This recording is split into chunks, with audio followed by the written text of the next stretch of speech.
ऐसना मन मोहनी देखनी घुमनी जौनपुर जिले होरा तहरा जैसन सुंदर लड़की तहरा जैसन सुंदर लड़की किस्मत से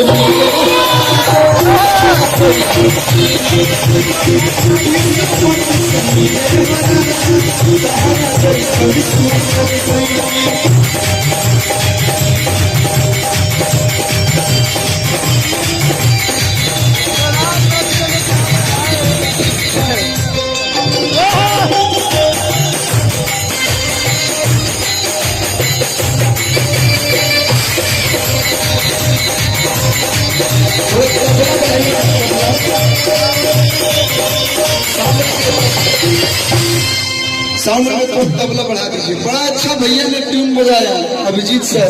अब बैठ जाइए लेकिन पीछे चलिए। हम जब बचपन में थे तभी ये गाना गाए थे, आप लोग को याद होगा।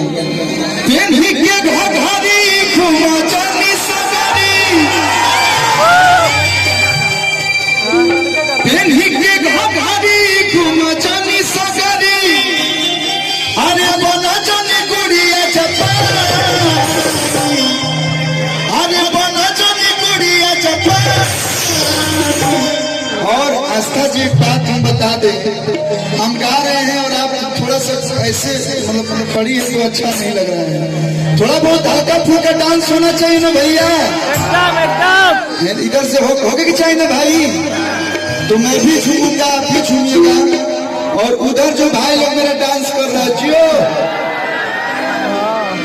तो थोड़ा बहुत आप भी झूमिए और थोड़ा बहुत हम भी झूमेंगे, और अच्छा लगेगा तो हमारे सब भाइयों झूमेंगे। तो गोरी हो गड़बड़ा हो